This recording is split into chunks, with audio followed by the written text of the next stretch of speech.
চলো বন্ধুরা, আজকে আমি তোমাদের শোনাবো পুরাণ অনুযায়ী শ্রী জগন্নাথ দেবের রথযাত্রার আসল কাহিনী। চলো শুরু করি। অনেক আগে ইন্দ্রদম্ন নামে এক মহারাজা ছিলেন। তিনি ছিলেন বিষ্ণুর পরম ভক্ত।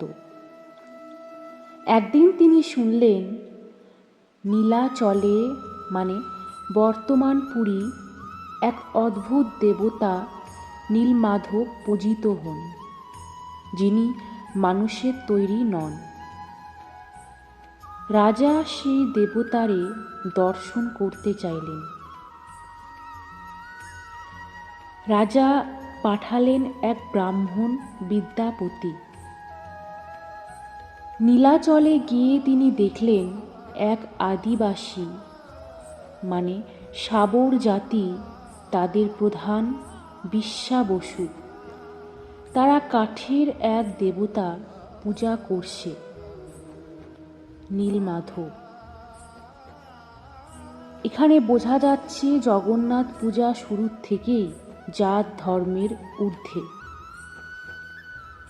রাজা যখন মন্দির বানাতে চান, ঠিক তখনই নীলমাধব অদৃশ্য হয়ে যান।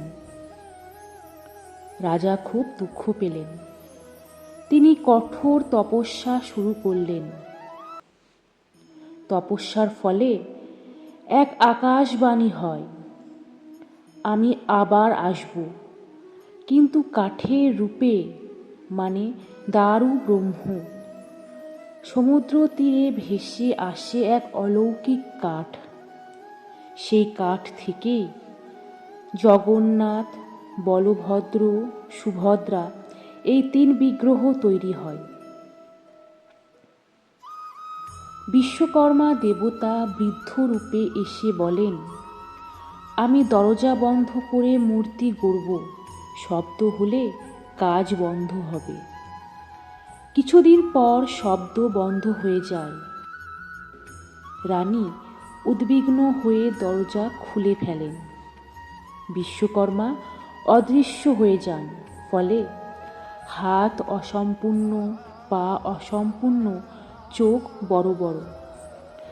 কিন্তু আকাশবাণী হয়, এই রূপেই আমি পূজিত হব। অর্থ, ঈশ্বর মানুষের মতো নিখুঁত নন, তিনি সহজ, সার্বজনীন। একদিন সুভদ্রা দেবী বললেন, আমি নগর দর্শন করতে চাই। জগন্নাথ ও বলভদ্র তাকে নিয়ে বের হলেন। ঠিক তখনই তিনটি আলাদা রথ তৈরি হয়। দেবতারা মন্দির ছেড়ে রাস্তায় আসেন। এটাই প্রথম রথযাত্রা।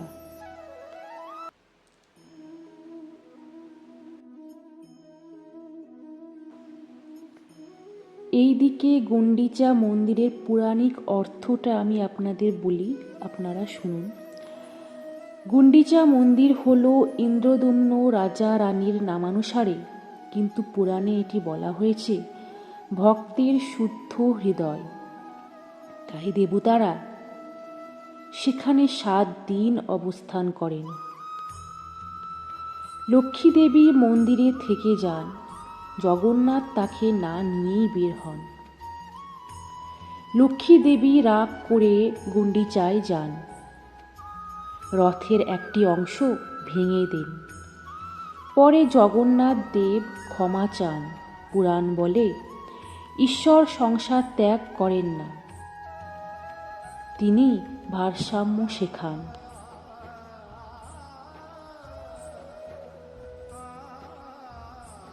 কয়েকদিন পর দেবতারা আবার ফিরে আসেন। এই ফেরা মানে ঈশ্বর হৃদয়ে এসে আবার জগৎ পরিচালনায় ফেরেন। পুরাণের মূল শিক্ষা সবচেয়ে গুরুত্বপূর্ণ। পুরাণ অনুযায়ী রথযাত্রা শেখায় ঈশ্বর শুধু মন্দিরে নন, তিনি আদিবাসী, দরিদ্র সবার সঙ্গে তিনি চলমান, তিনি হৃদয়ে বাস করেন। জগন্নাথ মানে যিনি জগতের সঙ্গে চলেন।